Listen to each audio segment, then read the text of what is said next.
So in sum, we have said that one sample, we test the difference between our sample and the known or hypothesized mean, right, or value. You always have to specify the confidence interval. This is now you must specify whether it's 90, 95, 99, right?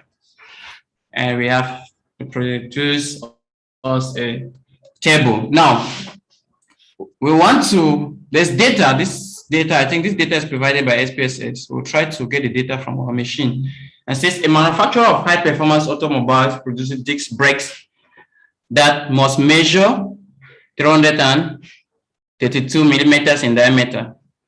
Quality control assurance or quality control randomly draws 16 discs made by each of the 8 production machines and measure their diameters. Using one sample t-test or use one sample t-test to determine whether or not the mean diameters of the brakes in each sample significantly differs from 322 millimeters. So to do this, we will have to, let me just connect my machine. We will have to see you follow this approach so that we get the data for ourselves. So I'll go to, I want us to see how we can get data from the Spss system. I say, Dixon, you are late for the class, and if you must participate in this class, you need to pay Mambo for each of the participants. That's all the conditions that can permit you in class today. I'm sure you are aware. Pardon, shops are locked. Give him the resources for that. He will take care. If shops are locked, calculate how many of us are there. So he will take care at the end of the class, right? Yes. We have been looking for somebody to help pay Mambo for us. Yes, we will go for break soon. So far away from that, we are done with that part. Let's get back to our class. Now we have to, how do you get the data from Spss? I think last time I showed some persons were not in class.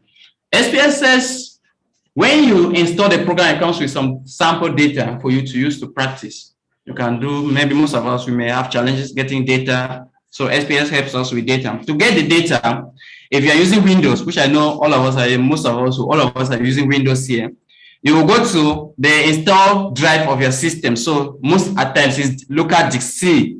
So you click on local disk C and see program files. When you click on program files, you need to check between program file and program file X, but most often will be under program files. You click there. Now you see a list of programs installed in your program, right? There are a list of programs that you have installed, but our interest is what? IBM. You see IBM if you have installed Spss. You click on IBM, then you go to Spss. Spss will open. Now from Spss, you see statistics. You click on statistics and first make us to. From statistics, you open. When you open statistics, you see the version you are using. I believe most of you will have version 21 or 20. Yes, there are some persons with 20. So you see the 20 instead of 26, you have 26. That's why I have a 26 here, right? So from the version, you will now click open. Once you click open, you see a list of files. Our interest is not the files. We are interested in samples. So you click on samples. Under samples, once you click on samples, you give an option to check. You have different languages. You can use English if you are English driven. Now you have the data. Data they're giving you. Now, I think the data set we're looking for should be, we have data for diabetes, we have data for DVD players, data for different things. But we are trying to look for a particular data set. Who has seen it? Either disc or break. Somebody have seen the data set that we're looking for? Okay, I have breaks, right? Yeah. So that's the data. I'll just suggest that in order for us, just copy the data, right click and copy the data and save somewhere. And let's take breaks. I copy mine and I'll take it to my desktop. Oh, my desktop is crowded.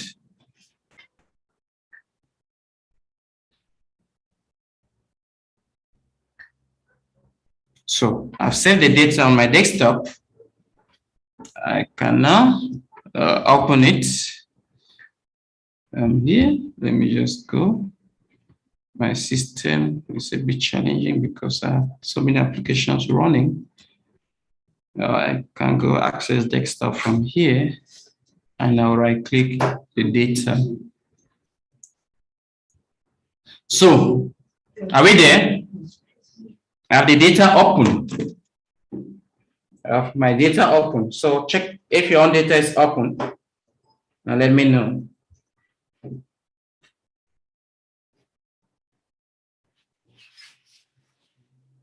So I have my data open. I expect that your data should also equally be open.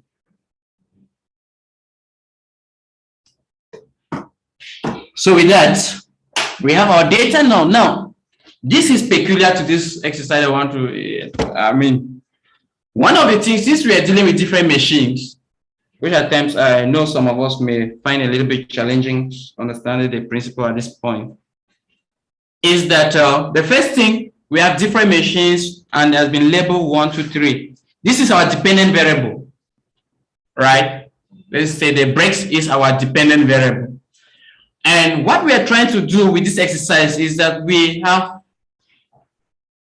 want to examine if the different 8 machines that the company has bought, let's assume that there are new machines that the company have installed. Now they're supposed to produce these brakes, and the brakes, we're expecting a particular diameter, 323 millimeters, right? It's like we are trying to produce, let's say, what device now? A common example, you want to produce doors. You only have some frames. Now, for you to produce the doors to fit in your building, they must have what? A certain dimension. The question we're asking, since we have different machines producing, are the output from the machine giving us our expected? There's a possibility that the one of the machines may not be giving us the exact, right? So we want to remove the machine that is not performing according to our expectation. Basically, that is what this exercise is trying to say. So we want to check and see which machine gives an outcome that is different from what we are expecting.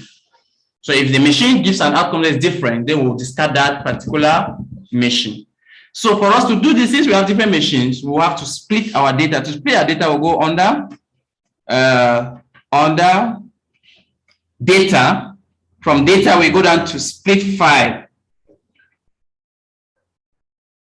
We split file. We click on split file. Now, excuse me, we're splitting file, and they give us options: compare groups, compare cases, and do not create groups. No, we want to create groups. So we take compare groups. Now, which variables do you want to compare groups? We are comparing groups of our what? The dependent variable, and the dependent variable here is disk. So we take the disk to disk break.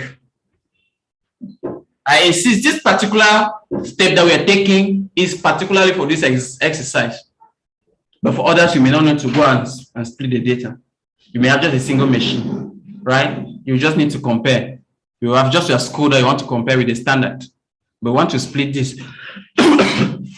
So in another way, I'm trying to help you to know how to split data. If you want to split data, we have data you may want to split between gender and gender, male and female. So you use the split cases or the split file method. So once you have sent it to that, you can take OK. So this now helps the machine to be able to identify our software to be able to identify which machine belongs to which group. Is it group 1? The machine will be number 1, 2, 3, right? So they'll be able to compare that. Please, if you are finding difficulties here, just try to follow. We'll do another exercise that will not need to split cases. But important thing now for you is to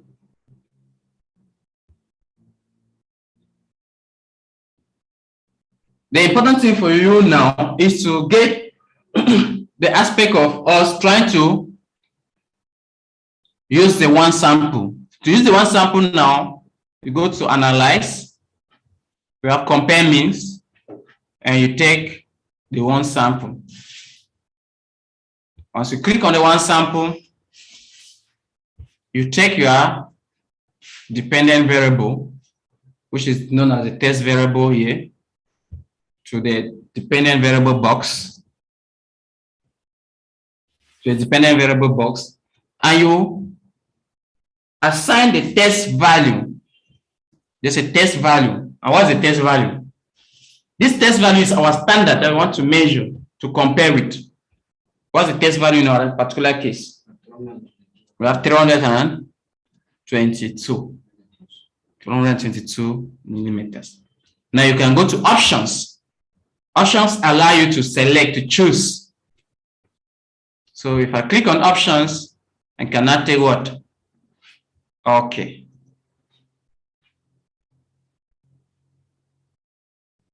Okay.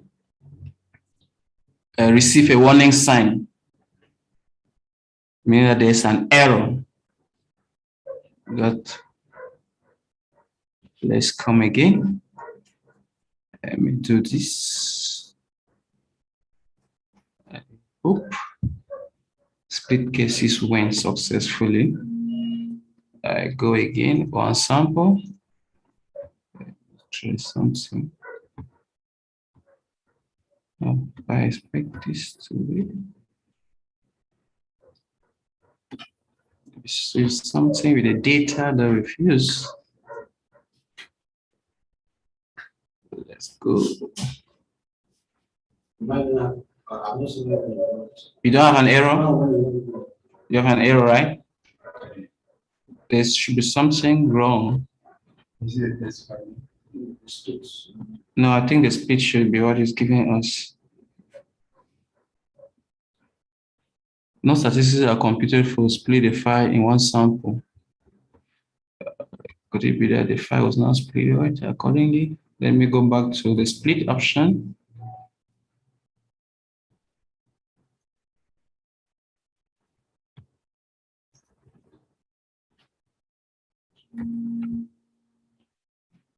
We split file, compare groups. All right, let's try the other variable and see. Okay, I'm sure that's where the problem was. Yeah, I think that should be where the problem was. We go now. Run out this. It gives us. So we're supposed to use bet the dependent variable, independent variable, not the dependent.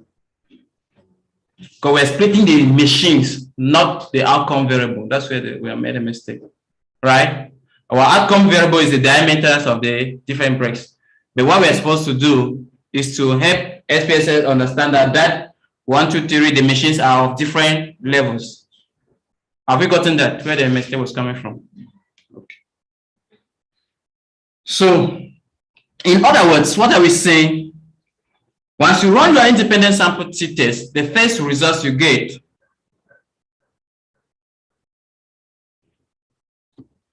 we have an outcome, and this is our outcome. We have the one sample statistics. The one sample statistics basically gives you the mean and the standard deviation for the different machines in this case. So we're saying that for the first machine, which go with the machine 1, enabling machine 1, we had a mean of 321.998 with a standard deviation of this and standard error. And so we see that most of the means are approximately, for us, they are close to 322. But the question we're asking, which it now gives us, help us to understand what when we talk about the independent sample t-test, I mean, the significant level. If I look with my own wicked and empty eyes or naked eyes, so the same, I'll say 321.99. If I run it down, it'll give me 322, right? Basically, I believe that, okay, there's no difference. You check the second one, it's 332.33.0. So they're approximately, if I'm running down, approximately 32. But that conclusion you do with the descriptive statistics may not apply with the inferential part of our results. That's why you cannot use descriptive statistics to say because something seems significant with your descriptive, you can use that for generalization. And that's where the power of using what inferential techniques now come in. So let's go to our one sample t-test, which is where we have actually have. The one time sample t-test table gives us the test value. We're testing our results we rest against what? 322. And so let's look at the first. We have the machine, we have the t-value. Now the t-value, as we've seen in 10 parts, I don't know if you've seen the t-value, actually give us the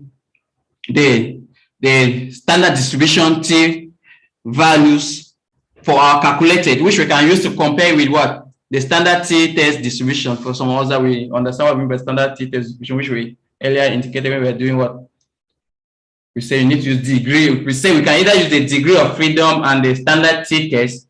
We can use the probability, or we use the confidence interval to judge whether our test is significant or not significant. Basically, this is what has been given for us. So we have our t-value and the degree of freedom. This says if you go to our table, the standard t-test table, we'll check the value that we have there at this degree of freedom. Let's say 15, right? For the standard table, we'll go and check 15 and see what the t-value will be there. Now, the rule of the thumb says if our calculated t, which is the one that we are having in our test, is greater than the one on the table, then our results are what? Significant. In which case, we reject our null hypothesis.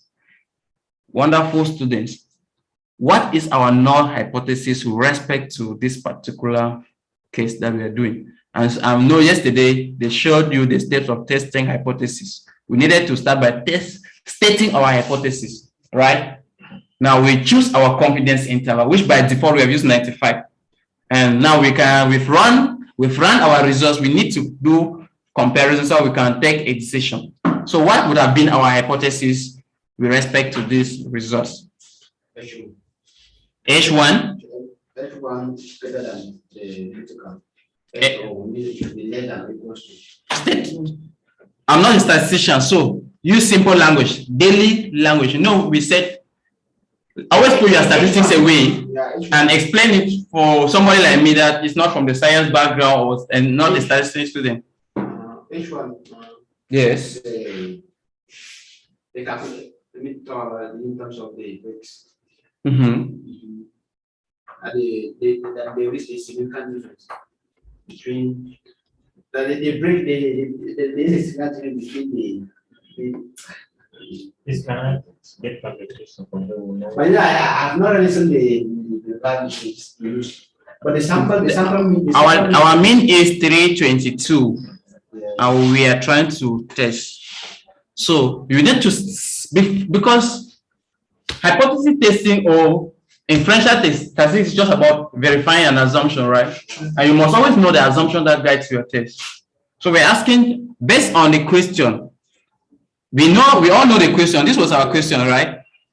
That a machine with this number of breaks, that a machine is producing. This is our question, right? A manufacturer of high performance automobiles produces disc brakes that must measure what? This is our test. This is what we are expecting. That each of the machines, they should produce a brake that is equal to this. And so they have done the production, but they come and meet you as what? A statistician or a quality control officer to verify whether what this machine is producing is giving us the expected result. So you have done the test. You, the statistician, the question I'm asking you, the statistician wants to conduct this result. What is the assumption that you have? What are you trying to verify? Put it as what? Stating your null and the alternative hypothesis. Yes, Dixon. Okay, the null hypothesis can be that there is no significant difference between the mean. Between the mean, yes, of the breaks and the standard. Okay. Yes, who agrees with that? Who disagrees? I know that now. With H1. Yes. What would be our H1? H1. That's the mean of the break. there is a significant difference between the mean of the break. How do we state it? Like HO is HO, the mean of the break should be less than or equals to the standard value, while H1 or HA, the mean of this break should be greater than the standard value.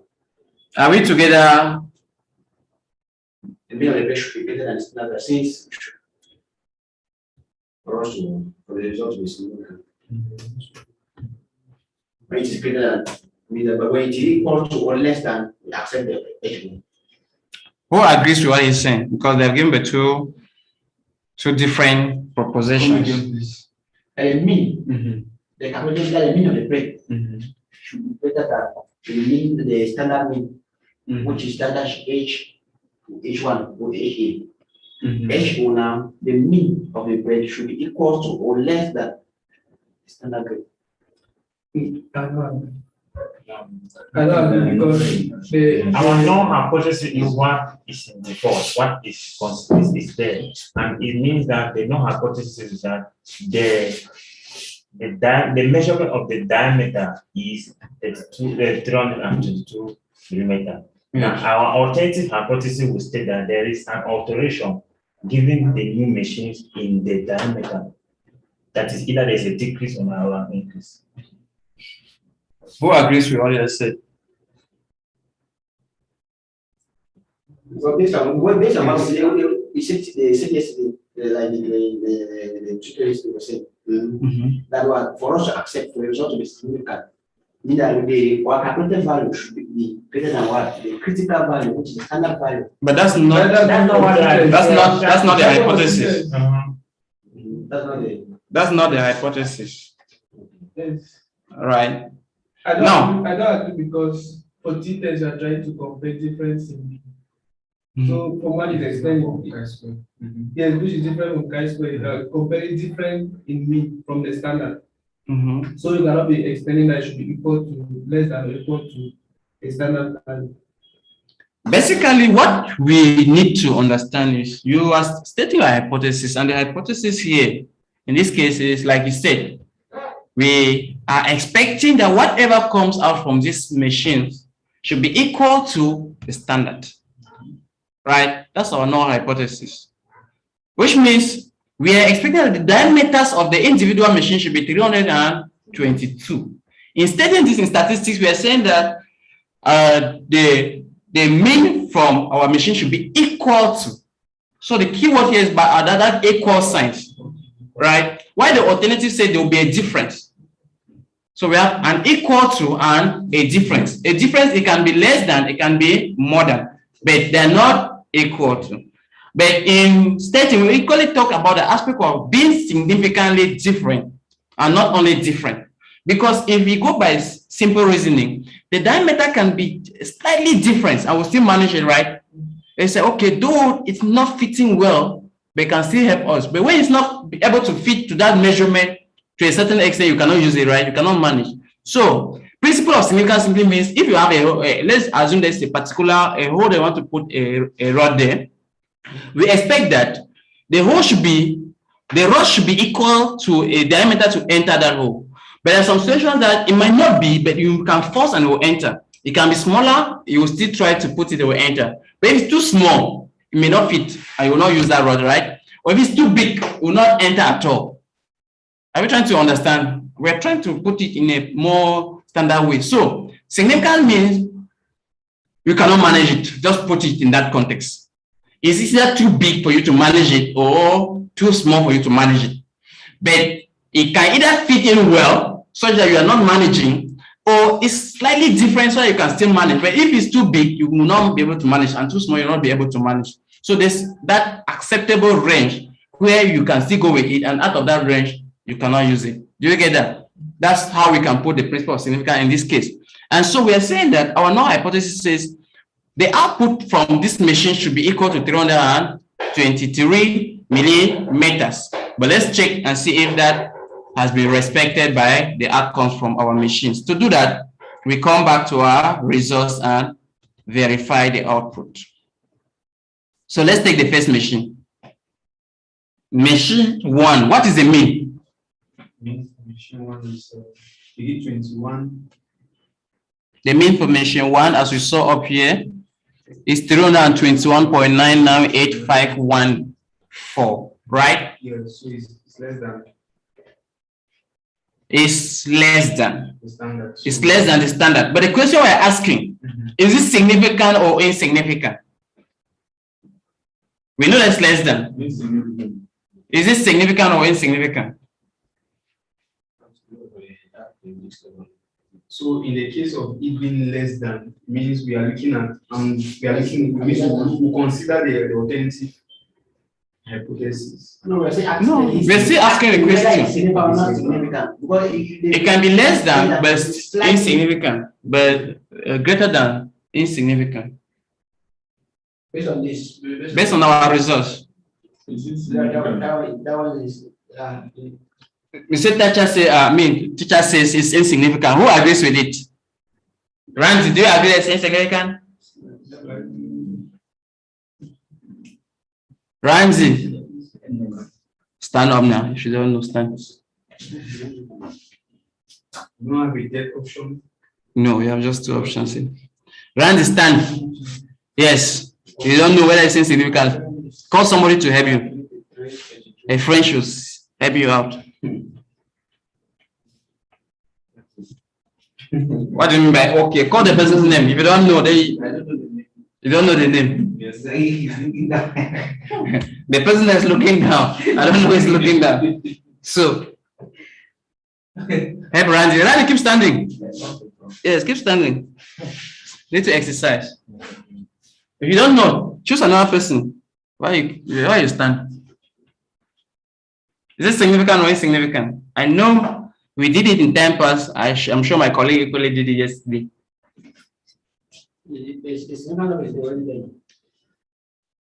I've asked a question. Is it significant or insignificant? I do not say if it was not there, I will not be asking. But I don't want you to.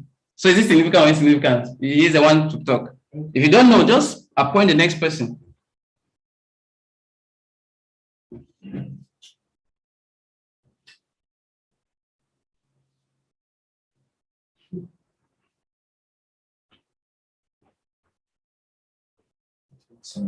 It's insignificant. Okay, insignificant. How did you know that it's insignificant? You don't know. Since there are two options, you can take anyone. The T value doesn't lie. How do you know? How do you know? We don't have the T value that The standard value of T value. we just have our own calculator. We don't have the standard. But we don't have the other one. If you're comparing the T values, you don't have anything to compare with it. So how can you? How did you know? If you have your standard table, you can. No, I just look at the interval. So how did you look at the interval? I don't understand. It's more than 0.5, less than 0.5. That's minus 0.5, which is outweighed from the lower. No. Come again. That is, What? I cannot relate that. So it means you are assuming so standard. The next person. Call somebody to help you. So If you don't understand, let somebody help you. yeah, given that we can compare the significant level as well as like the content interval. With the significant level, the significant should Yes. multiply that value by 100. Yes, we might know one it's above 10, mean that what is insignificant at all of us. But if it falls below 10, mean that what the range between 5 to 10, well 9.2. 9 means that it is significant at 10%. But now we have about 5%. So it is insignificant because we divide that by that we have 60.6. It's far greater than. So we can see if you use the concrete interval. We see if the signs are the same. It means that it is significant. But if the signs alternate, it's insignificant. Okay, sit now. Who among them should sit? I'm saying you should say, well, you mentioned that. Okay, sit. So, Randy, based on what has been said, check the second machine and give us an outcome. Check. I have mine here, so use mine. So check from this. Look at my slide on this board. Thank you.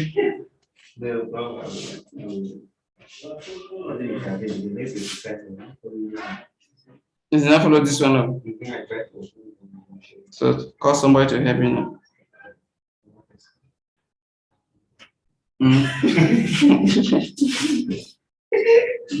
Let somebody help you. That percentage to do. They will have their name. You. The person that have been called should stand and say something. We don't have time. We need to go on break. Randy.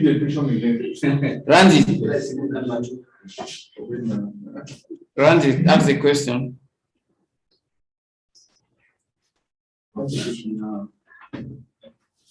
Alright, so that this is the base, The second now. the second thing. Whether it's significant or not, and what the criteria.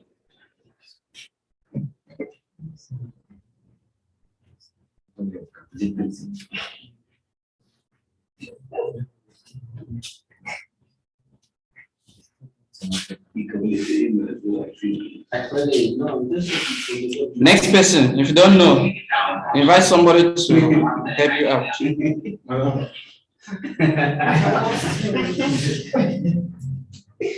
Is it If you don't know, somebody should help you.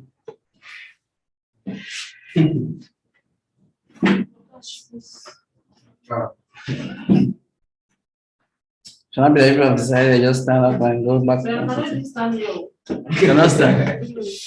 I can come out and stand this way, and there's no space for you to stand. Well, from my own point Stand now, stand. yes, from my own point of view, I'm trying to the test value and the different means for the machines. Looking at the test value for the first, looking at the mean for the first machine is actually less than the test value, and that made it insignificant. For me, that's my point of view. For the second machine, the mean is equal to the test. Equal or is greater than, because there's a small variation there. The test value slightly greater than the test value, so that makes it significant. We've tried to consider you, but the truth is that what you have said, it's not. Your conclusions are right, but the judgment that we have used is not valid. What do we do? I've said something. Bro, the thing is significant. At least you sit. Okay, this is what I'll be looking at. It's your turn. You don't know what to say. Stand now, stand. Okay. So let me repeat the principle. We've said when you calculate your results, why are we insisting on this aspect of significance? But most people do find challenges understanding when the test is significant or insignificant.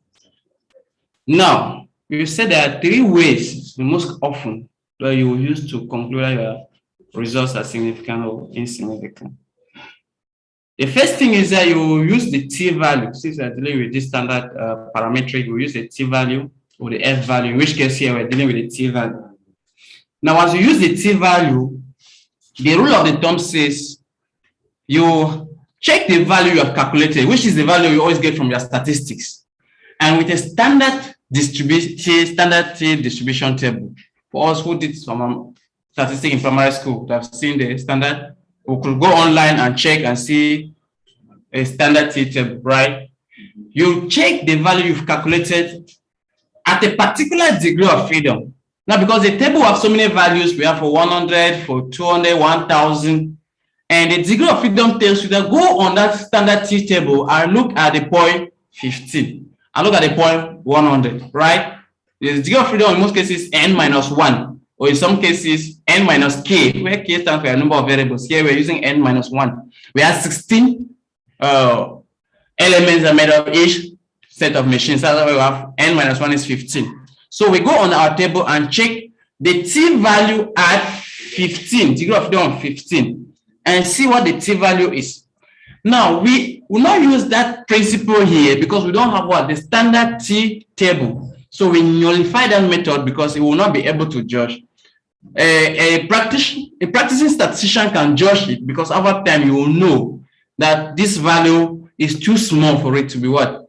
Significant, to be greater than the table value. Do you get it?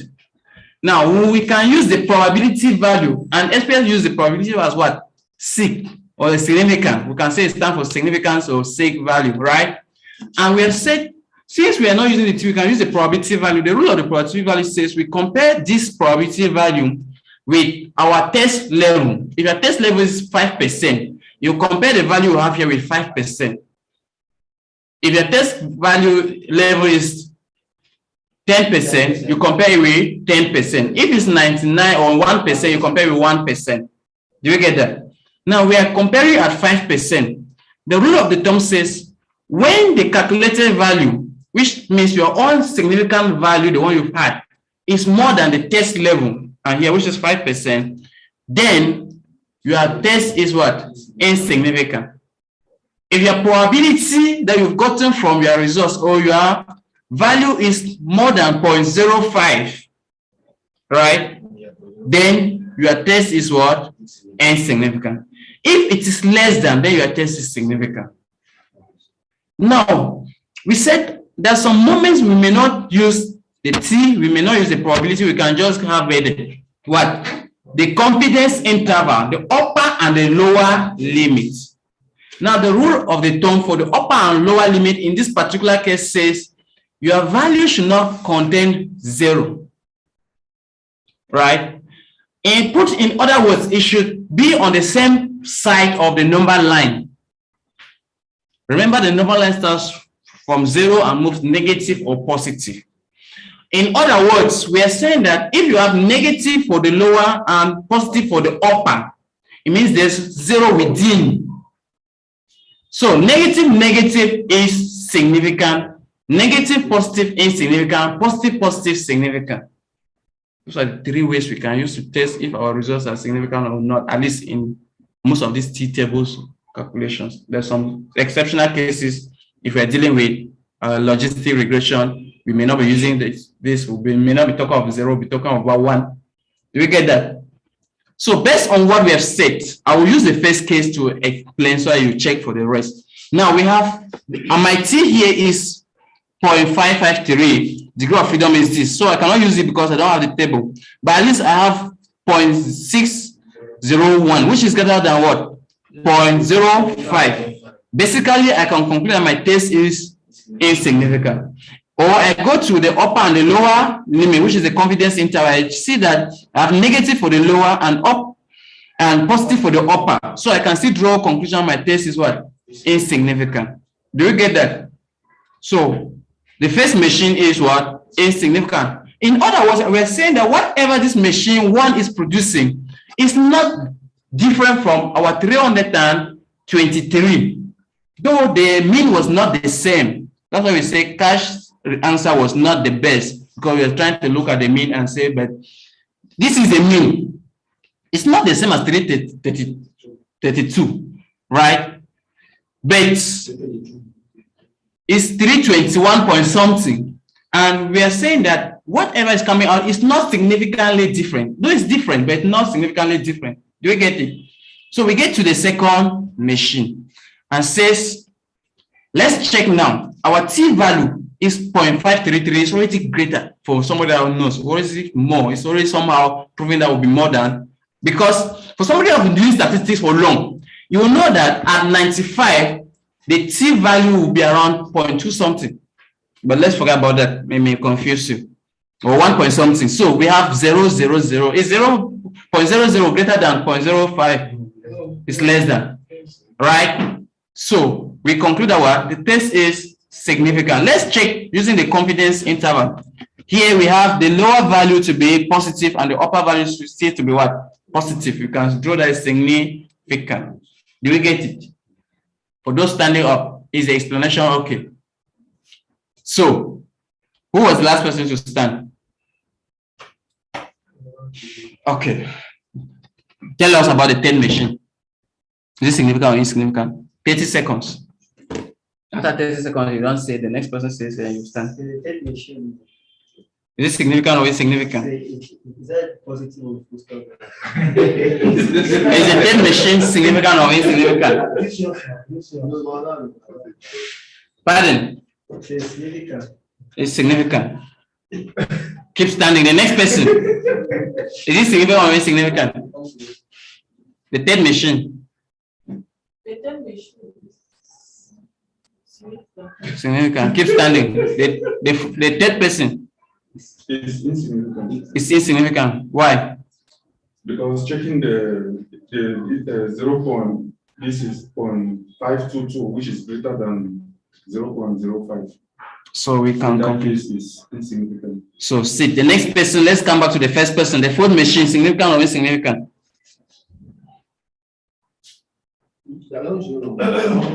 It's not significant. It's not significant. How did you arrive at that?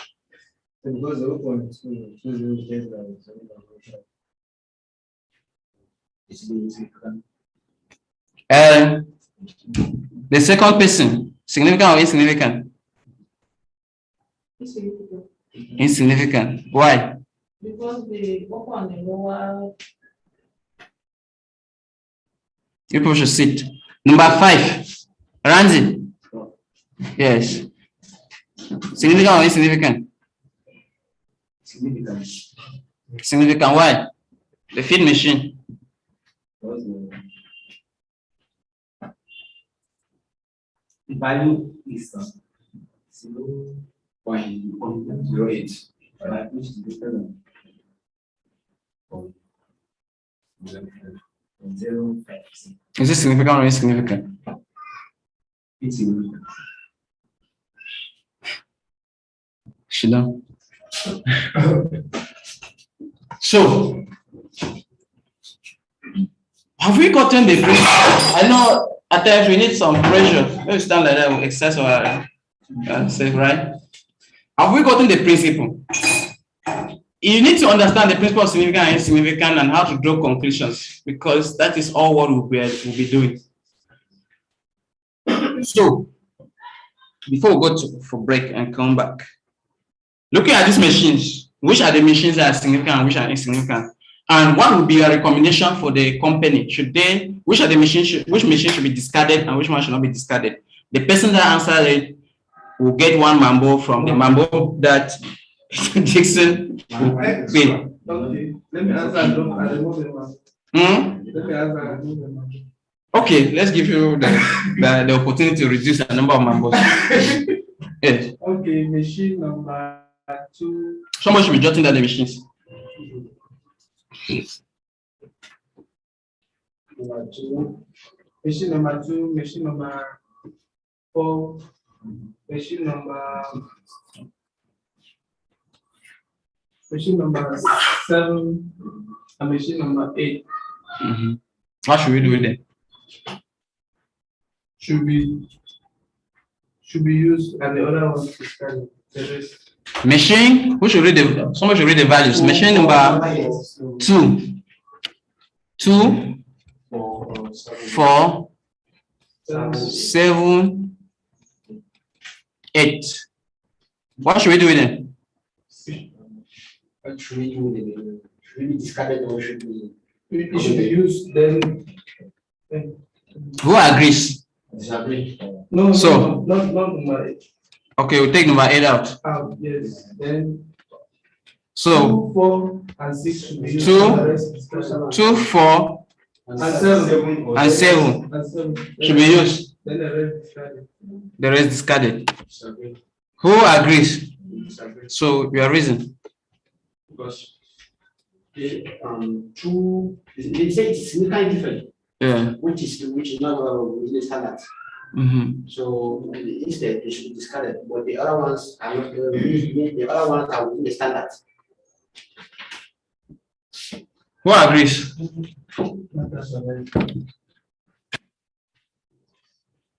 I want us to let's be relaxed. Let's look at it as something. Let's look at it as something that we expect, right? It's a daily reality. What should be done?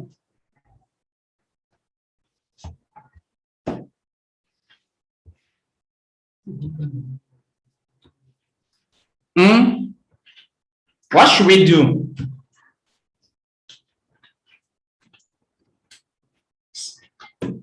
I have let's assume that this is my phone, right? I need phones of this height or this size. Okay, take for instance, let's do a small. This is a call. I've gone to a company, right? And I say I need samples of this. And the company has different machines to produce this. Now I need a specific size that will be able to fit in here, right? So the company has produced different machines, and there are 8 machines altogether. And out of the machines, they're producing 16 samples. I've come back and I've tested. I'm looking at the mean. Each of the machines, I've added everything, their different values, and I have a mean. Now I'm expecting that at the end of the day, there are some machines that may produce, either I accept all the machines or I need to reject some of the machines. Now the questions we're asking, in doing this, when you want to take a decision, will you reject the ones that they're producing significantly different from this, or you accept the one that is significantly different, significantly and not significantly different from this? So this is the same principle here. Should we reject the machine that's significantly different or the ones that are insignificant? We reject the ones that are significantly different. So I'm not sure to discard 2, 4, 7. We discard 2, 4, 7. But that's significantly different from the standard, what is expected. Right? What is the standard? The standard is The standard is 322, or the standard is a cover that will fit in here. If it's too big, it will not. If it's too small, we will not. But it may not fit exactly, may have some small lapses. That's why we're saying that it can be different, but not totally different. I'm trying that this exercise should be what you experience daily. It should not be too imaginary. Let me say something for some of us, like me, that figures are making me confused. The way I'm taking my own to know whether it's in or not. Yes. So like you correct me, I'm following the design. The one like the upper confidence interval of difference, upper and lower border. If I see one that has negative and I see the other that is positive, I take it to be. That's another way. Insignificant. That's another way. So, or you use the probability.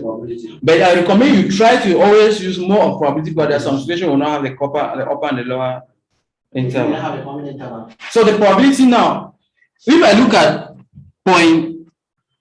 0.107, I may not know whether it's greater than 0.05, right? Since figures might be a problem. So I basically say, okay, 0.107. If I convert this into a percentage, what will I have? So I move the decimal places 2 places to the right. So I have 10.7.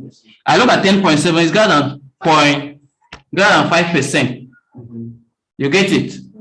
So which means it's greater and so it's insignificant.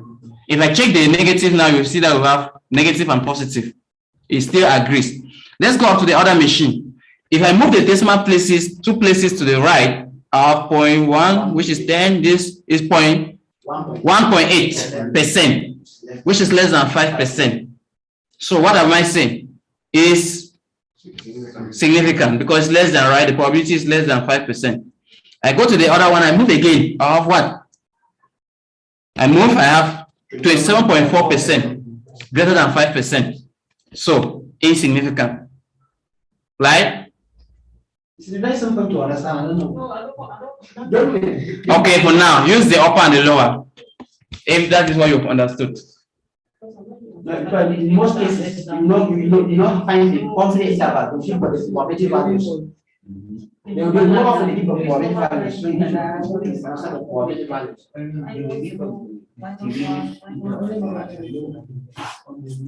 See, that's 95%. So I'm going to ask a question. Yes. The idea of the confidence interval, will you use the confidence interval to bring out the significance of the test? It's because we are using 2 tests. Yes. So if it was a 1 test, how will you now use the confidence interval to bring out the significance? No, but if it was 1 test, you would have taken directional and they'll give you one.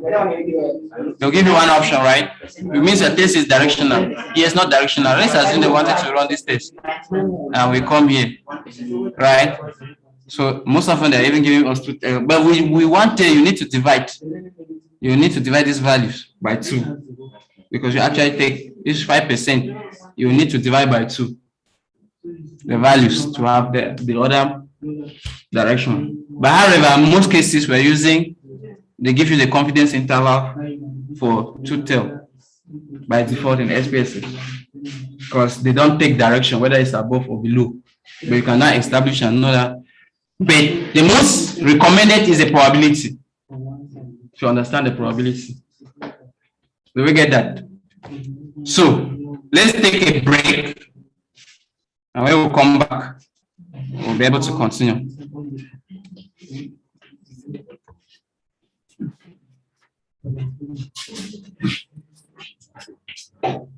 Now be the best time around.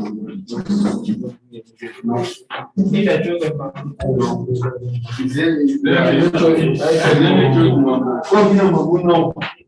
even a black one.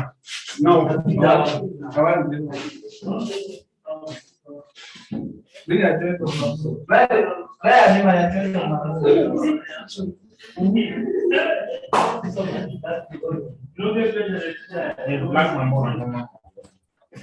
A normal one. You know, guys.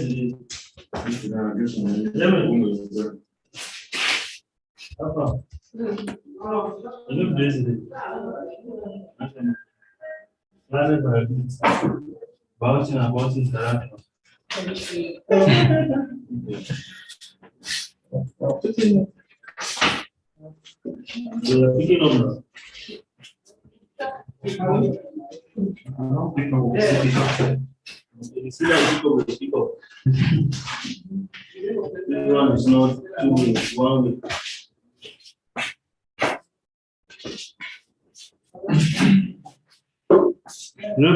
Yes, sir. About Continue, sir. Give me separation at 3 Sundays. 3 days. Don't let me separation. So I want to look at descriptive statistics. One one is only work man.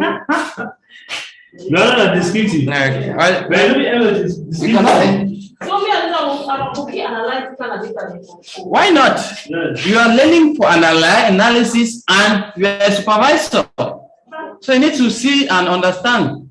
So you're not learning for analysis, but to be able to supervise. When you sit in a panel, they come and say, I use ANOVA. You should understand what they're saying. ANOVA is all about. It's not just that, it's not just supervision. We call you to examine the student. In the panel, you understand? You will not say, well, this, that, or no. You have to understand the cross section of these things. Because you cannot evaluate somebody without knowing it.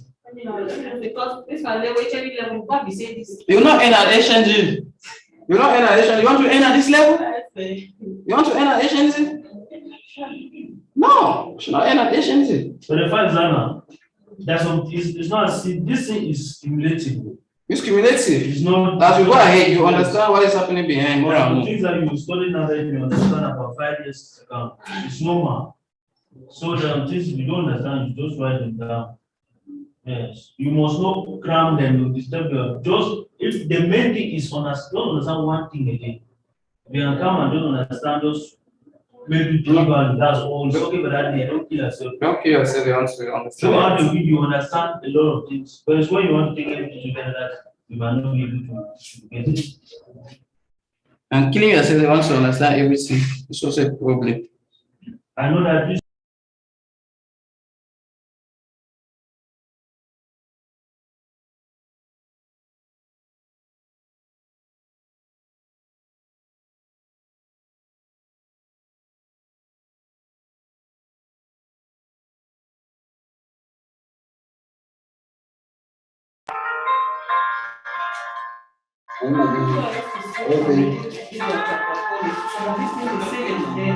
I just see that every one they are saying correct or not correct.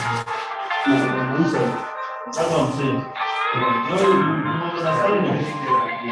I got a big one that I told you.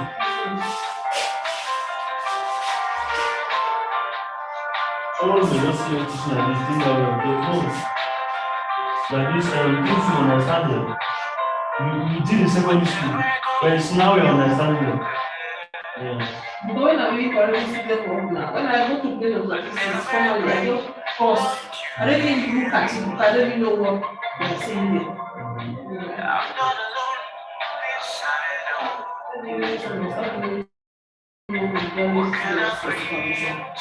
Yes, of course. When you start supervising postgraduate, you need to sit in the camera with the postgraduate student. Because when it's not when you are enjoying, you have me your place. Yeah, I already don't know now. Yeah. You have to keep working. You can't have to have money. You don't just have things like that. You have to go on to. I'm telling you the truth now. Oh, to teach in other school. No, I'm not talking about working. I'm talking about working on research, supervise students, publish articles to increase your listener. Yeah. Like the registrar will be, she became a professor just about 2 years. Was it in 2000? Which of the registrar? I'm talking of another person. Who? Registrar? Yeah. Of you? You were no registrar. Ah, okay, yes. So most of those people, when they have their professor like that, it's very easy for them to make an appointment. Yes. I don't know people who has not gone to center mean. It's difficult. If you are not going to center mean, you must have been a direct, maybe a lot of the dean, the vice dean. That's only that I want to stay. And just stay there and maybe your colleague will be something. People who make money that thing that don't do themselves. That's what science lecturers look at most of them. To a certain level now, they have money. Yeah, science lecturers. To a certain level, they have money. Because those who apply for grants, not only of all these different things like that.